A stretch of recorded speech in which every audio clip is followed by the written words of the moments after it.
Karraanuu toltee ilmoonuu kennitee sanyiinuu toltee dhibee baraa jalaa nu baaftanii bara nagaatitti nu baaftanii galanni isin haa ta'uuf daarii muudaa furii saani nagaa barriti keenya nagaa ilmoon teenya nagaa hundumtuu nagaa sanyiin teenya nagaa gootee muudaa furii si kadhannee sirraa argan karraanuu toltee ilmoonuu toltee jaarsaanuu toltee jaartiinuu toltee faana keenya lafarratti arraba keenya irratti nu miidhagsite muudaa furii galanni isa ga'u jenna.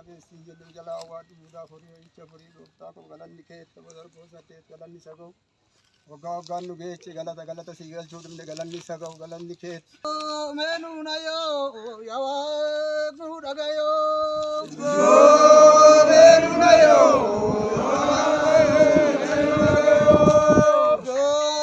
Meenuu na yoo ayichi furii nu dhagayoo.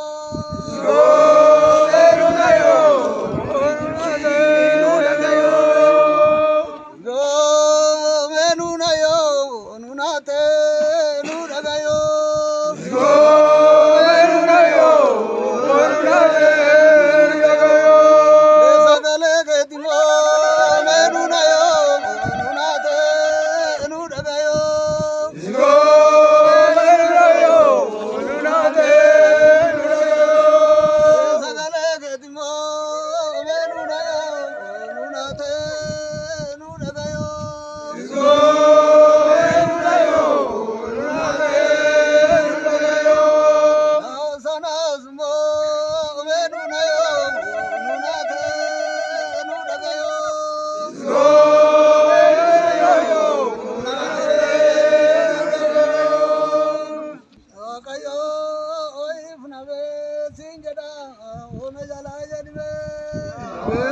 Kadang name nunayo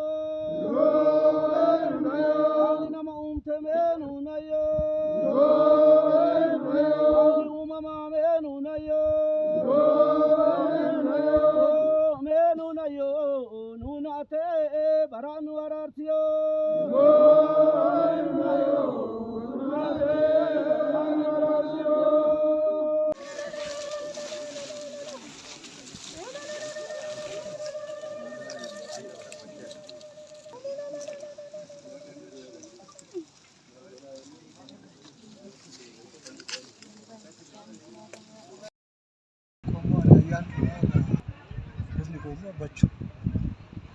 Bacho kechamu ilu jecha jamba chokecha mangafati ilu yeta wajitu garasu ko jamba choy kana kecha kenya ilu kecha warra ngafati urfada da ga arra resa tullu dokin resa arfasa tullu furi rajira bakka matargam resa tullu furi da kasmiti muda furiti me jalqaba resi muda furi kuni yoom irraa jalqabame seenaa saawwan irraa beektanirra waan jedha egaa seenaa saawwan irraa beeknurraa ani amma dhaladhee ta'uma kana ga'utti irreechi jiraachuu nan beeka garuu manguddoo irraa waan dhageenyu irreecha Afraasaa kun bakka isaatii siqee akkuma biyyattii keenyaatitti egaa bara Oromoon seera isaa gaaf jalaa caccabee jalaa daddabeetoo jalaa ciccitee rakkate sana addaan citaa dhufeeti sirni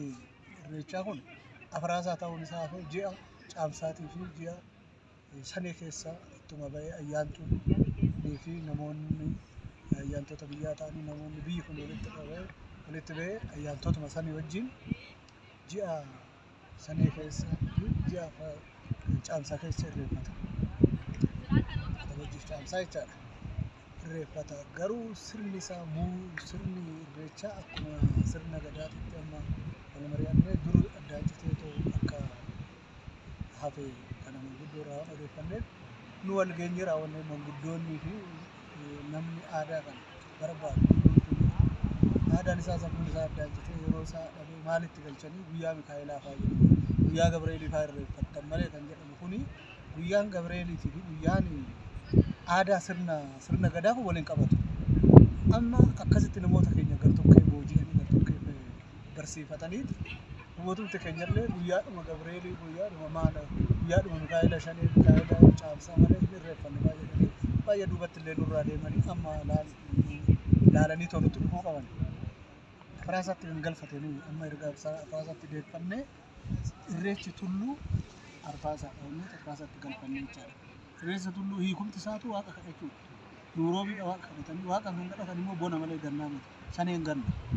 Guddumti biyyaatti carraaqnee anillee adda durummaadhaan baay'ee nutti dadhabe anillee abbaan kana godhe ofiinis jechuu baatu baay'ee itti dadhabee ta'utti cimee taarra kumaatama wajjiin kabajaa jira.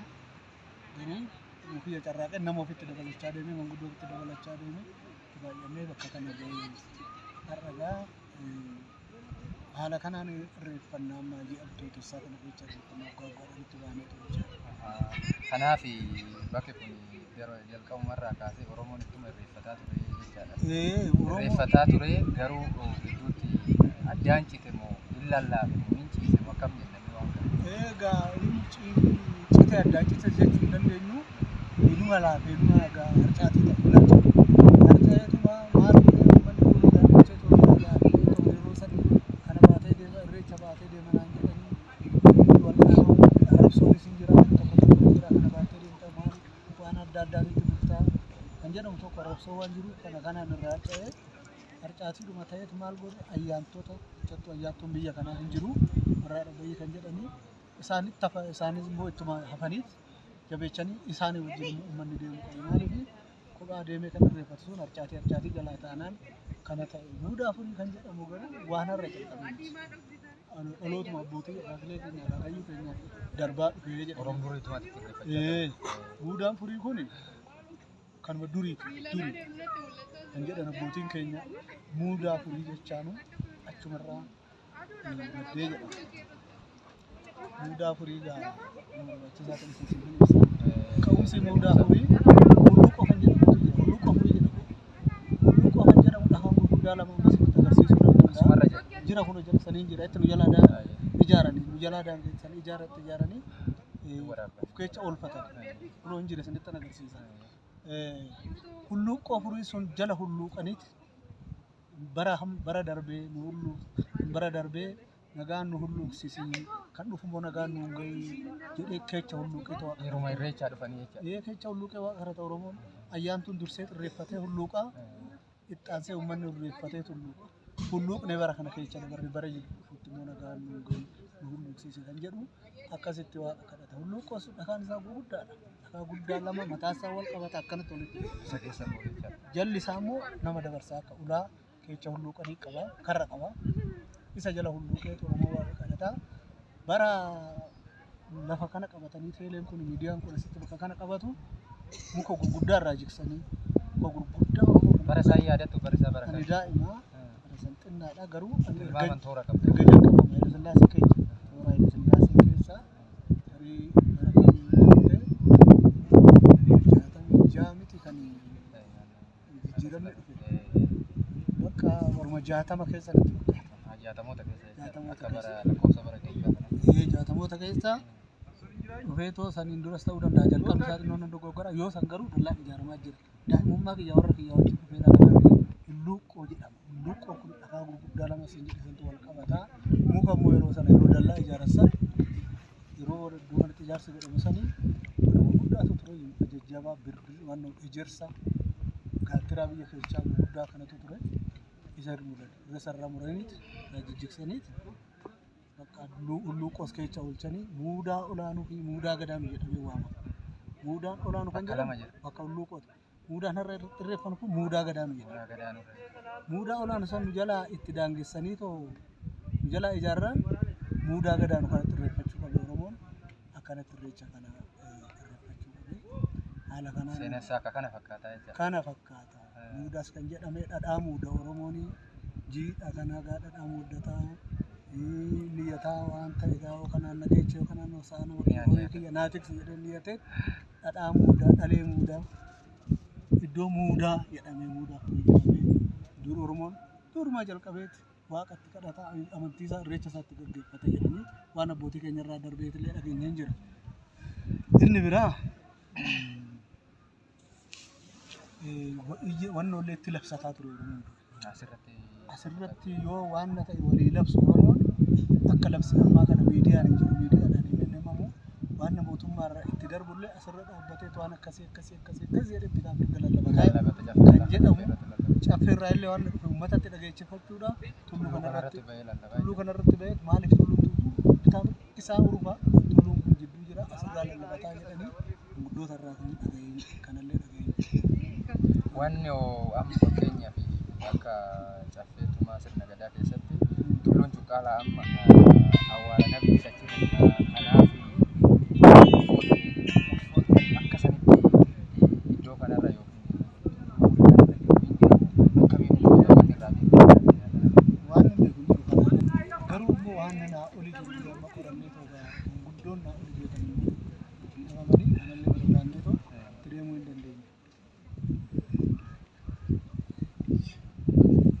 Ayyee haa ta'u mee amma iddoon kun tulluun kuni gosa jaangalaa jala jaangalaa jala gosa kan abbaan dirree wanti beektan jira isaan jira warri gosaa sila abbaan dirree kanaa gosa kan kanaa kan jedhamu kun odeeffannoo isaa sirriitti hin qulqulleeffanne dhugaa irreecha kanatti deemnuu qoratuullee jalqabnee jirru gaafatnee illee saba Oromootiin abbaa tulluutti dura eebbifata abbaa tulluutti dura ba'a kanallee gaafannee jirru galuu abbaa tulluu sana namoonni muraasni illee jiru nuun jedhanii turanii namoota sana ittis dhiyaachuu ullee ittis ba'uu hin dandeenye namoota sana dabalee garuu ammaa yeroodhaan ayyaattuu warra haadha isaantu isaan ittiin deema jechuudha. Isaan ittiin deema maaliif isaanuma guddisnee turree maal jedhanii nuti abbaa tulluuti nuti abbaa seerichaati abbaan tulluu ganama hin jiru abbaan tulluu sun gatee duubatti dheechinan tulluun kun abbaan tulluu jedhee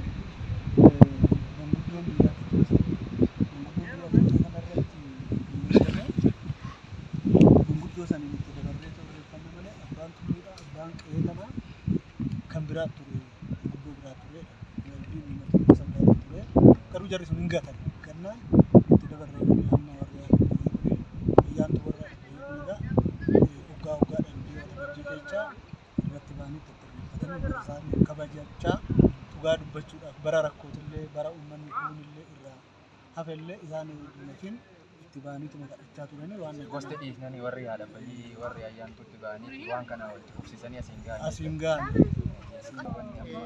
gara duudhaa ganamaatitti deemuudha. Wanti dhaloonni gochuu qabu. Dhaloonni waan gochuu qabu amma waan gaarii argaa jira. Fuulli deebi'aa jira. Kana itti nu waa fufuun jedha. Dhaloonni waan abbaan gate isaan abbaan gaafa cabse foormi jaballechaa jedha. Dhaloonni itti fufee tolii waan hojii kana cimsee ta'u aadaa kana itti bulchanii jiru. Aadaa kana akka maalitti ilaalaa jira? Akka waan akka duubatti hafaa akka waan waaqni jibbee waaqas ala ta'ee tokkotti ilaalaa jira. Dhaloonni kun waan isaa kana barbaadate ulfina isaati. Oromoon marga jiidhaa qabatee waaqa homaa mudoo qaba. Waaqa dubbisa Oromoo waaqa kadhata muroo beekee waaqni mudoo kana waan ta'eef dhaloonni kun waan kana qoratee sarara dhalootatti darba waan ta'eef qoratee waan isaa kana beekee jira.